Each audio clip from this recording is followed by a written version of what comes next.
வணக்கம். Welcome to அம்மா IAS academy. Telangana state சமீபத்தில் மிக முக்கியமான ஒரு மசோதா, ஒரு பில்லை அவங்க அசம்பிளியில் பாஸ் பண்ணியிருக்காங்க. அது மிக முக்கியமான ஒரு கரண்ட் அஃபேர்ஸை நம்ம பார்க்கணும்.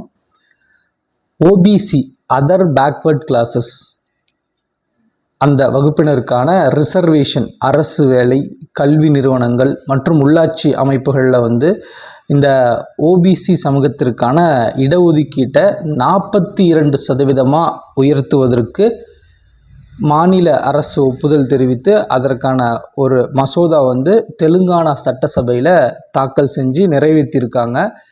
ஸோ இந்த ஓபிசி அப்படின்னு பார்த்திங்கன்னா நம்ம ஊரில் இப்போ தமிழகத்தில் BC, MBC, backward class, most backward class, இந்த இரண்டு பிரிவும் சேர்ந்ததை யூனியன் கவர்மெண்ட், மத்திய அரசு பாயிண்ட் ஆஃப் வியூவில் இதை ஓபிசி அப்படின்னு சொல்லுவாங்க. இந்த எம்பிசிங்கிற ஒரு பிரிவு இந்தியாவிலே முதல் முறையாக தமிழகத்தில் தான் 1989 அந்த காலகட்டத்தில் ஏற்படுத்தப்பட்டது.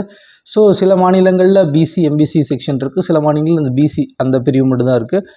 ஸோ இந்த தெலுங்கானா மாநிலத்தில் பிசி பிரிவு அது மத்திய அரசு பார்வையில் அது ஓபிசி என்று அழைக்கப்படும். ஸோ அந்த ஓபிசிக்கான ரிசர்வேஷன் 42% அதிகரித்ததுக்கான பில்லு தாக்கல் பண்ணியிருக்காங்க. ஸோ இந்த தெலுங்கானா மாநிலம் எதன் அடிப்படையில் இந்த ஓபிசிக்கான ரிசர்வேஷனை அதிகரிக்கிறாங்க அப்படிங்கும்போது, சாதியவாரி கணக்கெடுப்பு, கேஸ்ட் சர்வேயை தெலுங்கானா மாநிலம் செஞ்சாங்க. அதன் அடிப்படையில் தான் ஓபிசி, அது மக்கள் தொகை அடிப்படையில் ஓபிசி சமூகம் அதிகமாக இருக்காங்க. ஸோ அவர்களுக்கான இடஒதுக்கீடு 42% சொல்லிட்டு ஏற்கனவே இருக்கிற ஒரு சதவீதத்திலிருந்து 42% உயர்த்துறாங்க. ஸோ தெலுங்கானா மாநிலம் ஓபிசிக்கான இடஒதுக்கீடு அதிகரிப்பு கேஸ்ட் சர்வே, சாதி அடிப்படையில் அதிகரிக்கிறாங்க. ஸோ அப்படி பார்க்கும்போது இந்தியாவிலே முதல் மாநிலமாக தெலுங்கானா உள்ளது. சாதிவாரி அடிப்படையில் ஓபிசிக்கான ரிசர்வேஷனை அதிகரிக்கும் முதல் மாநிலமாக தெலுங்கானா மாறி உள்ளது.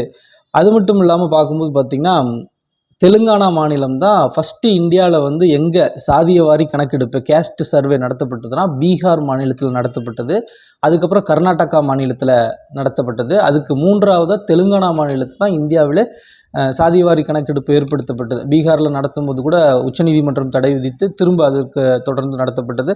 ஸோ இந்த தெலுங்கானா மாநிலம் இந்தியாவில் சாதியவாரி கணக்கெடுப்பு, கேஸ்ட் வைஸ் டெமோக்ராஃபிக்ஸை மேற்கொண்ட மூன்றாவது மாநிலமாக இருக்குது. ஸோ இந்தியாவில் கேஸ்ட் வைஸ் சென்சஸை பேஸ் பண்ணி இடஒதுக்கீடு அதிகரிக்கும் முதல் மாநிலமாகவும் தெலுங்கானா உருவெடுத்துள்ளது.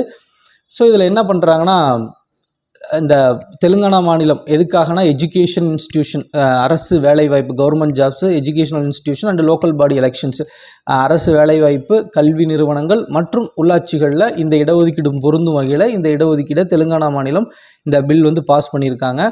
அந்த வகையில் பார்க்கும்போது இடஒதுக்கீடு ரிசர்வேஷன் பிசிக்கு 42% உயர்த்தப்பட்டுள்ளது.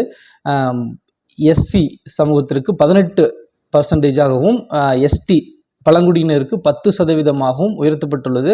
இது ஏற்கனவே பிசிக்கு 29%, 15 பிசிக்கு 29%, எஸ்சிக்கு 15%, எஸ்டிக்கு 6% உள்ள நிலையில் இது 42% மற்றும் 18%, 10% என உயர்த்தப்படுகின்றது.